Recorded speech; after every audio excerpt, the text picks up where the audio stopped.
تاریخ کربلا جوائن کرنے کے لیے آواز کربلا سبسکرائب کریں۔ نجف کا ایک طالب علم بہت غریب تھا۔ کھانسی کی بیماری تھی۔ اتنی کھانسی تھی کہ منہ سے خون آنا شروع ہو گیا۔ حرم مولا امیر المومنین میں زیارت کر کے واپس آ رہا تھا کہ راستے میں مدرسے کے ساتھ ایک گھر تھا۔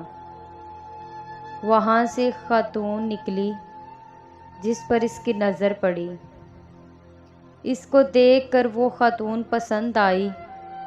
جب مدرسے میں گیا، اپنے استاد کو بتایا کہ قبلہ جی، ایک خاتون ہے اور میں بھی جوان ہوں، میرا دل کرتا ہے کہ میں شادی کروں، لہٰذا آپ میرا رشتہ لے کر جائیں۔ تو مومنین، پہلی تقوی کی نشانی یہ ہے کہ جب کوئی پسند آ جائے تو روٹ یہ ہے کہ استاد کو بولو یا والدین کو بولو یا کسی بڑے کو بولو، خود بولنے کی کوشش مت کرنا۔ اس نے میسج دیا اپنے استاد کو۔ استاد نے کہا ٹھیک ہے۔ وہ کہنے لگا کہ آپ نے مجھے پالا ہے، نہ میری ماں ہے نہ میرے باپ ہیں، میں یتیم تھا، آپ نے ہی مجھے سہارا دیا، لہٰذا آپ میرا رشتہ لے کر جائیں۔ استاد اس لڑکی کے باپ کے پاس گیا اور کہنے لگا کہ اس بچے کو آپ کی بچی سے شادی کرنی ہے، لہٰذا آپ بتائیے۔ انہوں نے کہا ٹھیک ہے، ہم 2-3 دن میں بتائیں گے، اور جواب آیا تو انہوں نے انکار کر دیا۔ اس بیچارے نے کہا کہ منع کیوں کر دیا؟ کیا میں کردار کا اچھا نہیں ہوں؟ آخر مسئلہ کیا ہے؟ تو استاد نے کہا بیٹا، انکار کی وجہ یہ ہے کہ تو غریب ہے، اور دوسرا یہ کہ تو بیمار ہے، لہٰذا لڑکی کے باپ نے کہا ہے کہ میں اپنی بیٹی ایک بیمار اور غریب کو کیوں دوں، میں اپنی بیٹی کے لیے کوئی اچھا اور امیر لڑکا ڈھونڈوں گا۔ یہ بات بڑی اس کے دل کو لگی کہ کسی اور وجہ سے مجھے جواب دیتے، مگر اس وجہ سے کہ میں غریب ہوں۔ ہوتا ہے کہ جب کوئی پسند آ جائے اور وہ نہ ملے تو دل ٹوٹ جاتا ہے۔ دوسرا نکتہ یہ کہ جب کوئی پسند آئے اور وہ نہ ملے تو کہاں جاؤ۔ ہمارے لوگ کیا کرتے ہیں کہ جب عشق ہوتا ہے، اگر وہ نہ ملے تو غلط راستوں پر چلنا شروع کر دیتے ہیں، یا خودکشی کرتے ہیں، یا دھمکیاں دیتے ہیں، کھانا پینا چھوڑ دیتے ہیں۔ لیکن یہ جوان دیکھیے جو حقیقی معنوں میں جوان ہے، یہ کہتا ہے مجھے اتنا دکھ ہوا، اتنا رونا آیا، لیکن میں نے کہا کہ اب یہاں نہیں روؤں گا، علی کے حرم پہ جا کے روؤں گا، اما یجیب المضطر کے دروازے پہ جا کے روؤں گا۔ جب مضطر ہو جاؤ تو غیروں کے دروازے پہ نہ جایا کرو، خدا کے دروازے پہ جایا کرو۔ وہ دلوں کو سکون دینے والا ہے، وہ تجھے مطمئن کرنے والا ہے۔ کہتا ہے کہ مولا کے حرم میں بڑا رویا۔ میں نے کہا کہ مولا، کیا مطلب؟ میں غریب ہوں تو کیا مجھے کوئی رشتہ نہیں دے گا؟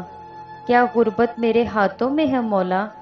میں نے تو ہر حیلہ و وسیلہ کیا کہ میری کھانسی صحیح ہو جائے، لیکن نہیں ہو رہی، اس میں میرا کیا قصور ہے مولا؟ کہتا ہے میں بہت رویا۔ وہاں سے ایک شخص گزر رہا تھا، اس نے مجھے دیکھا اور پاس آ کر کہا جوان رو کیوں رہے ہو؟ میں نے کہا بس تھوڑے سے مسائل ہیں، اپنے مولا سے بیان کر رہا تھا۔ اس شخص نے کہا کہ پریشان نہ ہو، تمہیں نہیں پتہ کہ روتے وہ ہیں جن کے امام زندہ نہ ہو۔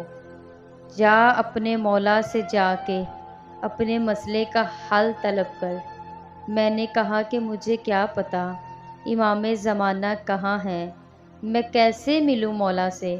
اس شخص نے کہا کہ 40 شب بدھ مسجد کوفہ میں جا، مولا مل جائیں گے۔ وہ کہتا ہے کہ جب وہ شخص چلا گیا تو میں سوچنے لگا کہ اسے کیسے پتہ میں پریشان ہوں۔ پھر میں سمجھ گیا کہ مولا علی نے مجھے پیغام بھیجا ہے۔ کہتا ہے کہ میں نے وہ نماز شروع کر دی۔ اب غربت اتنی تھی کہ صبح کو سحری کرتا، شام کو افطاری کرتا۔ 40 شب بدھ مسجد کوفہ گیا، آخری شب بدھ آیا۔ دن میں شدت کی بھوک بھی لگی تھی، روزہ بھی رکھا تھا، اور سردی بھی شدت کی تھی، خشک سردی کوفے کی۔ کہتا ہے کہ میں نے نماز مغرب پڑھی، اعمال کو انجام دیا۔ بار بار سردی میں کھانسی آ رہی تھی، منہ سے خون آتا تھا، مسجد میں پھینک نہیں سکتا تھا۔ پھر دور جاتا باہر کہیں، پھر آ کے کولی کرتا، وضو کرتا، پھر اپنی جگہ پہ آ کے بیٹھتا کہ اتنے میں میرے دل نے کہا کہ میں قہوہ پیوں، میرے سینے کو تھوڑی سی ٹھنڈک مل جائے۔ اب وہ کہتا ہے کہ میں نے کپ میں قہوہ ڈالا، کپ بھی ایک ہی تھا، آدھا روٹی کا ٹکڑا تھا۔ غریب آدمی ہوں، آدھی روٹی کا ٹکڑا قہوے کے ساتھ کھا لوں گا۔ وہ کہتا ہے کہ ابھی میں نے پینا ہی چاہا تھا کہ میں نے سامنے سے دیکھا ایک خوبصورت جوان سید میرے قریب آ رہا ہے۔ اب آداب رسم یہ ہے، اگر کوئی مہمان آئے تو اسے کہنا پڑتا ہے کہ آئیے ہمارے ساتھ کھانا کھائیے، نہ بولیں تو عیب ہے۔ یہ سوچ رہا تھا کہ آدھا کپ قہوے کا اور آدھی روٹی کا ٹکڑا، صبح سے میں نے کچھ کھایا نہیں، روزہ رکھا تھا۔ پھر سوچا کہ یہ تو مہمان ہے، اس نے سید کو دعوت دی۔ وہ سید جب قریب آیا، اس نے بڑے ادب و احترام سے کہا کہ آپ بیٹھ جائیں۔ اس سید نے کہا کہ تم پر میرا سلام ہو۔ اس نے سلام کا جواب دیا کہ بعد میں باتیں شروع ہوئی۔ باتوں کے دوران میں نے کہا کہ سید یہ قہوہ پی لیجئے۔ اب وہ کہتا ہے کہ سید نے وہ کپ اٹھایا اور صرف اپنے ہونٹوں سے لگایا اور وہ کپ کو نیچے رکھ دیا، اور کہنے لگے کہ اتنے پریشان کیوں ہو، اتنے دنوں سے یہاں کیوں بیٹھے ہو؟ کہنے لگا سید کچھ حاجات ہیں، کچھ پریشانیاں ہیں، کچھ مشکلات ہیں۔ تو اس سید نے مسکرا کے کہا کہ تیری پہلی حاجت یہ ہے کہ تو امیر بن جائے، مصلحت نہیں سمجھتے تم۔ اگر تو امیر بن جائے گا تو ہم سے دور ہو جائے گا، لہٰذا تیری مصلحت یہی ہے کہ تو غریب رہے۔ رہی بات تیری دوسری خواہش کی کہ تیری شادی ہو جائے، تو وہ انشاءاللہ ہو جائے گی۔ اور پیچھے بات رہی تیری خانسی کا مسئلہ، وہ کام تو ہم نے کر دیا ہے، تو قہوہ پی لے، تیرا یہ بھی مسئلہ حل ہو جائے گا۔ اب ہمیں اجازت دو، ہم جانا چاہتے ہیں۔ میں نے کہا سید کہاں جانے لگے ہیں؟ تو کہنے لگے مسلم بن عقیل کی قبر پر، مقام ابراہیم کی زیارت کریں، 2 رکعت نماز پڑھیں گے اور پھر چلے جائیں گے۔ میں نے کہا اگر آپ اجازت دیں تو آج میرا دل کرتا ہے کہ میں بھی آپ کے پیچھے نماز پڑھ لوں۔ انہوں نے کہا کوئی بات نہیں۔ اتنے میں وہ سید اٹھے، صحن میں جانے کے لیے تیار ہوئے کہ میں نے کہا کہ 2 گھونٹ قہوہ پی لوں، یہ ٹھنڈا نہ ہو جائے۔ میں نے 4 گھونٹ قہوے کے لگائے، انہوں نے نماز شروع کی۔ میں جلدی جلدی گیا، ان کے پیچھے نماز شروع کر دی۔ اب انہوں نے اللہ اکبر کہہ کر نماز شروع کی۔ اب وہ کہتا ہے کہ نماز تو مستحب تھی، لیکن میں نے شرف کے لیے ان کے پیچھے کھڑا ہو گیا اور میں نے بھی نماز شروع کر دی۔ اب وہ اپنی تلاوت کر رہے تھے، میں اپنی تلاوت کر رہا تھا کہ میں ابھی قیام میں تھا۔ وہ رکوع میں چلے گئے۔ جب رکوع میں گیا تو میں نے سوچنا شروع کیا کہ میں نے یہ سوچا ہی نہیں کہ یہ سید ہے کون جسے تمہارے مسئلے کا بھی پتہ ہے، تمہاری مشکل کا بھی پتہ ہے، تمہاری پریشانی کا بھی پتہ ہے۔ پھر کہنے لگا، کہیں یہ وہ تو نہیں جس کا تو انتظار کر رہا تھا؟